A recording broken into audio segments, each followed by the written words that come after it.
कल आपका एग्जाम है, यानी कि नेक्स्ट डे आज के बाद।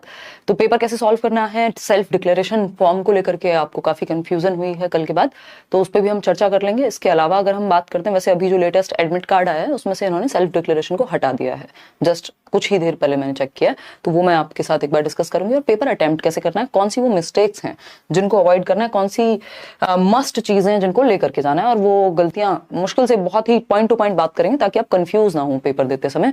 कुछ गलतियां ऐसी होती हैं जो हर साल लोग करते हैं, स्पेशली ऑफलाइन में होती हैं वो गलतियां, क्योंकि पेपर फिर से ऑफलाइन है। ओएमआर भरते समय ओएमआर कैसे भरेंगे, वो सारी बातें हम करेंगे यहाँ पे बहुत ही शॉर्ट में। तो ये एडमिट कार्ड है जिसमें कल लिखा हुआ था कि मस्ट आपको लेके जाना है क्या, सेल्फ डिक्लेरेशन फॉर्म, जो सिर्फ कोविड के समय पे आता था। और मुझे ये था कि ये बात बहुत ही क्या है, एकदम नॉर्मल सी बात है। और मैंने वो चीज, क्योंकि मैंने तो एडमिट कार्ड डाउनलोड नहीं किया था, आप लोगों ने मेल किया हुआ था, तो मुझे ये था कि सेल्फ डिक्लेरेशन साथ में ही दिया होगा इन्होंने, तो वो दिया नहीं था, कुछ ही लोगों के साथ में वो अटैच था। अब इन्होंने वो हटा दिया चीज, candidates must download the admit card, ये नहीं लिखा कि must download the self declaration form along the admit card, तो वो चीज हट गई है। अगर आप नहीं भी लेके जा रहे हैं तो कोई दिक्कत नहीं है, लेटेस्ट अपना एडमिट कार्ड एक और बार साइट से डाउनलोड कर लीजिएगा। इसके अलावा पेपर कैसे अटेम्प्ट करना है, और 60 नंबर की जो मिस्टेक बहुत लोग करते हैं उससे कैसे बचना है, और नंबर कैसे ज्यादा से ज्यादा हम स्कोर कर पाए 150 में से, उसकी बात कर लेते हैं। सबसे पहले तो ध्यान इसी बात का रखना है कि अपना एडमिट कार्ड अभी आप निकाल करके रख लें, एक आईडी प्रूफ कोई भी, जिसमें फोटो आईडी प्रूफ, चाहे वो आधार हो, पैन हो, जो भी लेटेस्ट फोटो है, जो भी आपके पास आईडी वैसे चल जाती है जो आपकी ऑथेंटिक आईडी होती है, और एक पेन जरूर ले जाना है, थोड़ी मोटी निब का पेन लेकर के जाना है, 0.7 और समथिंग 0.5 आई थिंक, मतलब वो आप चेक कर लेना, बस मोटी निब हो, हल्की सी नॉर्मल से, तो उसमें समय बच जाता है आपका। और थोड़ी प्रैक्टिस आपने पहले भी कर ली होगी ओएमआर की, ये भी मैंने आपको ऑलरेडी टेलीग्राम पे कई महीनों पहले शेयर कर दी थी। तो ब्लू बॉल पेन ही लेके जाइएगा, जेल पेन से वहां बसड़ हो जाएगी, वैसे तो आपको पता ही है, इतने आप समझदार ऑलरेडी हैं। तो अगर पेपर 1 की बात करें तो 5 सब्जेक्ट होते हैं, दोनों ही पेपर 150 नंबर के हैं, जिसमें से 3 सब्जेक्ट आपके कॉमन है, सीडीपी हिंदी और इंग्लिश, यानी लैंग्वेज, और सीडीपी का पार्ट यानी बाल विकास का। 150 नंबर है, 150 ही मिनट है, यानी 2.5 घंटा है हमारे पास। देखने में बहुत ज्यादा लगता है, बट होता क्या है, क्योंकि इस पेपर में आपका पैसेज इन्वॉल्व है, और पैसेज भी एक नहीं है, यानी जो गद्यांश पद्यांश कह लीजिए, या हम पैसेज की अगर बात करें, अनसीन पैसेज जिसको हम कहते हैं, 4 पैसेज हैं, उनकी जो वेटेज है वो है 30 नंबर की, है ना। तो ये 30 नंबर इंपॉर्टेंट है। दूसरा, ये टाइम टेकिंग है, और इस पेपर में 90 नंबर की तो पेडागोजी ही मिलती है आपको, अलग अलग सब्जेक्ट मिला करके, तो पेडागोजिकल क्वेश्चंस थोड़ा ज्यादा टाइम लेते हैं नॉर्मल किसी और सब्जेक्ट के मुकाबले, तो पढ़ने में समय लगता है, मैथ्स भी है साथ में, फिर तो समय को बचा के रखना है वहां पे, ऐसा नहीं करना है कि समय व्यर्थ हो जाए। देखिए 150 नंबर है, 5 आप 150 ही मिनट है, और 5 सब्जेक्ट हैं आपके पास, तो 30-30 मिनट में बढ़िया से डिवाइड हो जाता है, एकदम मस्त तरीके से पेपर हो जाता है। पेपर 1 की बात करें 5 सब्जेक्ट, पेपर 2 की बात करें 4 सब्जेक्ट, बट क्वेश्चंस 150 ही हैं, ठीक है ना। तो अगर हम बात करें अटेम्प्ट कैसे करना है, तो हमें पता है सीडीपी हमारे सामने आएगा सबसे पहले, उसके बाद आपका मैथ्स है ना, सीक्वेंस जो है आपका पेपर 1 का मैथ्स है। 1 मिनट रुकिएगा, पेपर 1 ये है, पेपर 2 और ये है पेपर 1, है ना। ईवीएस है, मैथ्स है, मैथ्स हो गया, ईवीएस है, और इसके अलावा आपका हिंदी और इंग्लिश है। अब लैंग्वेज, क्योंकि ऑफलाइन पेपर है, तो 2 जगह पे आपको लैंग्वेज मिलेगी, मैं दिखा भी दूंगी, उसमें बहुत गलती होती है लोगों की, उससे बचना है। और इंग्लिश मान लीजिए, ये 5 सब्जेक्ट्स हैं। बेटर तो ये है कि आप सीक्वेंस में ही पेपर को सॉल्व करें, यानी जिस सीक्वेंस में आपके पास पेपर है, बिना किसी टेंशन के एक तरफ से सॉल्व करना उसको शुरू करें।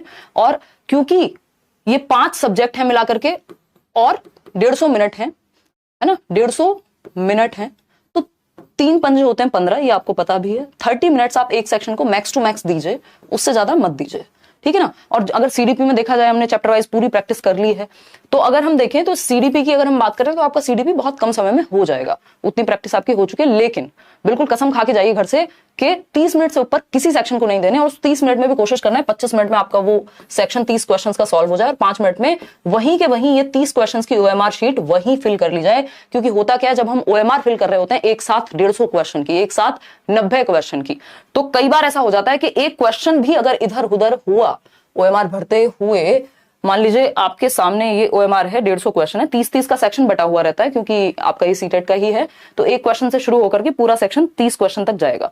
तो ये साथ के साथ अपने 25 मिनट में किया, और 5 मिनट में ये 30 सेक्शन वहीं के वहीं ये गोले निपटा दिए, ओएमआर भर दी तसल्ली से, ठीक। उसके बाद ये नहीं होगा कि अगर आपका मान लीजिए इन 30 क्वेश्चन में कहीं गलती हुई है, तो आपके 2-4 नंबर इधर उधर होंगे अगर बीच में कहीं गलती हो गई है। लेकिन अगर आप 150 गोले एक साथ भर रहे हैं ओएमआर में, तो उसमें क्या होगा, अगर बीच में कहीं गलती हो गई मान लीजिए 60वें क्वेश्चन पे, तो आगे के जो बाकी क्वेश्चंस हैं आपके 80 क्वेश्चंस हो सकता है वो सारे गलत हो जाए। कैसे होगा मैं बता देती हूँ एक बार, क्योंकि हमें लगती बहुत छोटी बातें हैं कि आपने ये फिल किया। अब मान लीजिए 31वें क्वेश्चन में आपकी नजर गलती से पेपर पे गई और वो फोर्थ, जो आपका फोर्थ था आपने सेक्शन भर दिया, लेकिन हो सकता है वहां पे थर्ड आपने टिक किया हो। हल्का फुल्का टिक कर सकते हैं पेपर में, ऐसा अगर पेंसिल ले जाना साथ में, अगर ऐसा कुछ हो तो वो अगर आपने वहां पे मार्क किया हुआ है थर्ड पे और आपने गलती से फोर्थ ना भर दिया, अगर फोर्थ गलती से यहां भर दिया या इसके पहले क्वेश्चन का भर दिया तो पूरे आगे तक गलत हो जाएंगे। तो इस बात का ध्यान रखना है, सेक्शन वाइज अपना फिल करते चलो, है ना। ज्यादा से ज्यादा क्वेश्चन 60 क्वेश्चन, उससे ज्यादा एक साथ नहीं भरने, नहीं तो 30 के 30 मिनट 30 क्वेश्चन, एक सेक्शन आपका खत्म हो चुका होगा।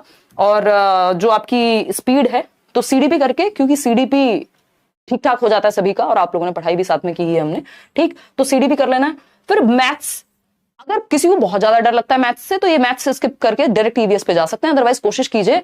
और मैथ्स में समय भी लगता है तो सीक्वेंस में करेंगे तो ज्यादा बेटर है, और 30 मिनट से ज्यादा नहीं देने, ये मान लो, चाहे दोबारा आ जाना है सेक्शन पे अगर बाद में टाइम बच जाए तो, ठीक है ना। तो वो एक बात हो गई, 15 नंबर है आपके।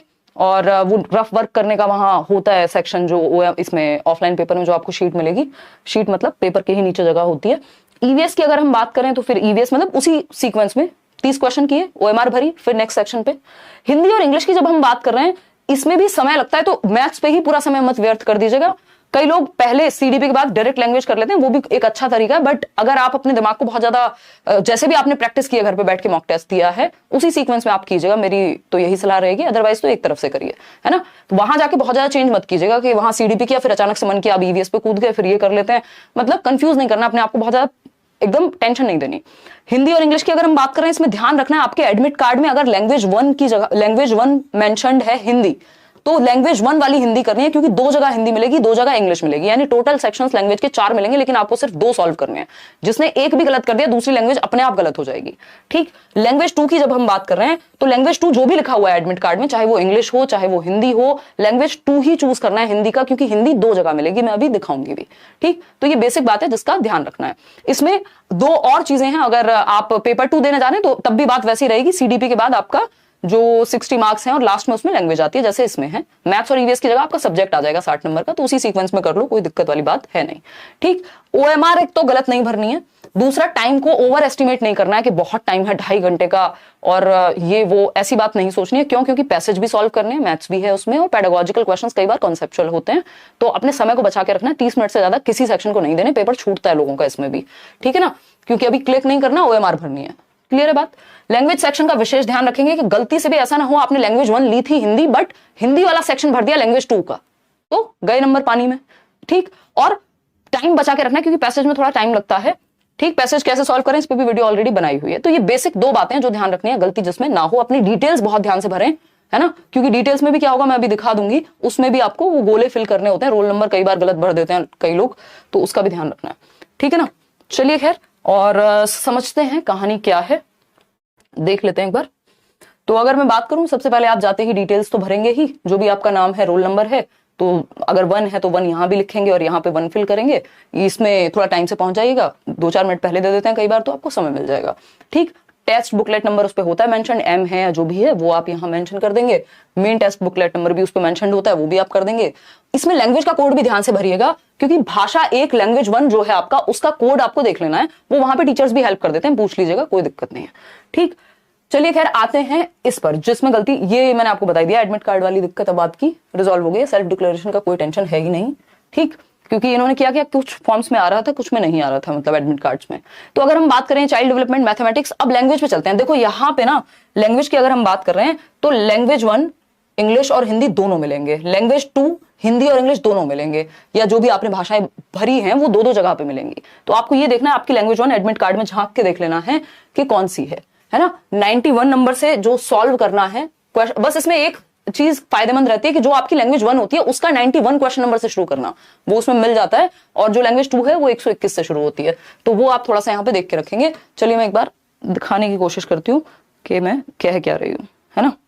मानते हैं हम चलते हैं 78 पेज नंबर पे, वहां लैंग्वेज आ जाएगी। भाई इमोजी नहीं चाहिए, काम चाहिए। देखिएगा, ये पता नहीं क्या प्रॉब्लम है इसको, ये भगवान। देखिएगा, उठा क्यों नहीं रहा भाई, दुनिया कहां से कहां पहुंच गए, काम नहीं कर पा रहे बेचारे भाई साहब। चलिए 1 मिनट, जो भी है खैर डायरेक्ट चल लेते हैं। अगर हम बात करते हैं यहाँ लैंग्वेज सेक्शन की, अगर हम यहाँ लैंग्वेज सेक्शन की बात करें, ये है आपका ईवीएस, और टेंशन लेनी नहीं है, हिंदी इंग्लिश में दोनों क्वेश्चंस रहेंगे। इंग्लिश में जरूर झांक के देख लेना एक बार, क्योंकि इंग्लिश को फाइनल माना जाता है। अगर हिंदी वाली साइड कोई गलती हो गई है तो पेपर में आंसर की में फाइनल इंग्लिश वाली साइड को ही माना जाएगा। तो एक बार हिंदी वाले भी अगर किसी क्वेश्चन में कंफ्यूजन है, या जैसे सेक्स लिखा होता है और जेंडर लिखा होता है, तो देख लेना हिंदी में कई बार लिंग ही दे देता है दोनों जगह पे कि इंग्लिश में क्या लिखा है। ठीक, तो ये एक बेसिक सी बात हुई। और ये मुझे लग रहा है साइंस वाला तो नहीं खुल गया, देखो एक बार। तो ये एक बेसिक बात हुई, पढ़ने का अर्थ, ये सब तो आपको ऑलरेडी पता है। ये पेडागोजी के 15 क्वेश्चन होंगे, 15 आपके पैसेज के होंगे। तो यहाँ पे जब आपने लैंग्वेज शुरू की है, 91 क्वेश्चन नंबर आपका लैंग्वेज 1 का रहना चाहिए। ये देख लीजिएगा, ये देखिए, तो ये भाषा 1 है, लैंग्वेज 1 हिंदी है। अगर आपके एडमिट कार्ड में लैंग्वेज 2 है हिंदी, तो इसको छोड़ दीजिएगा, लैंग्वेज 2 वाली हिंदी करिएगा, उसके हिसाब से मार्क कीजिएगा आंसर को, है ना। और अगर लैंग्वेज 1, ये यहाँ पे लैंग्वेज 1 जो भी होगी वो 91 से शुरू होगी आपके एडमिट कार्ड के अकॉर्डिंग। तो अगर आपने हिंदी की है लैंग्वेज 1, तो हिंदी के 91 नंबर के क्वेश्चन से शुरू कीजिएगा, ये सबसे आसान होता है। और अगर आपने इंग्लिश चूज की है या संस्कृत चूज की है, तो उसके 91 नंबर क्वेश्चन को देख लीजिएगा, जहां पे 91 नंबर से शुरू हो रही हो संस्कृत, वहां समझ जाएगा कि लैंग्वेज 1 की बात हो रही है। अगर हम देखेंगे हिंदी में ही लैंग्वेज 2 पे जाएंगे, तो मेरे ख्याल में 121 से डायरेक्ट शुरू करेंगे, क्योंकि वो लैंग्वेज 2 होगी। तो इस बात का विशेष ध्यान रखना है कि जिस सेक्शन को आप फिल कर रहे हैं, अब जैसे लैंग्वेज 2 है, तो ऑलरेडी ही यहाँ पे क्या है, क्वेश्चन नंबर 121 से शुरुआत हो रही है। तो आपको ये ध्यान रखना है, ये बहुत बेसिक सी बात है, हर बार गलती फिर भी करते हैं लोग, बट फिर भी ध्यान रखना है। ठीक है, डर लगने वाली जो बात है अभी हम बात कर देते हैं, है ना। अगर हम डर लगने की बात करें, तो आपको कुछ नहीं करना, जब डर लग रहा हो लगते रहे, आपको पेपर उठाना है और पढ़ना शुरू करना है। पढ़ना शुरू करोगे, इतनी पढ़ाई आपने की है, दिमाग चलना शुरू हो जाएगा, और 30 क्वेश्चन मार्क करके अपना फिर ओएमआर में भरना शुरू कर देना। बहुत ज्यादा सोचने की जरूरत नहीं है वहां पे। आप ये सोचो, आपके दिमाग को उतना पता है, सामने पेपर रखिए, पढ़ोगे, लैंग्वेज तो आती है ना, पढ़ना तो आता ही है हमें, तो वो डर, दिमाग वहां से हट जाएगा और अपना अटेम्प्ट पे आपका ध्यान वापस आ जाएगा। थोड़ी बहुत देर डर लग रहा है, स्वाभाविक होता है, और ऑफलाइन हो रहा है एग्जाम काफी टाइम के बाद, तो वो भी एक रीजन इसमें हो सकता है। तो बेसिक बात, अपने टाइम को मैनेज करके रखना है, सारी चीजें लेकर के जानी है, जिसमें से 3 चीजें सबसे महत्वपूर्ण है। पानी की बॉटल रह जाए कोई बात नहीं, बट ये नहीं रहना चाहिए, चाहे एडमिट कार्ड हो, आईडी हो, पेन हो, पेन लेके ही जाना है। पेन बहुत जमानों पहले मिला करता था, अब नहीं मिलेगा।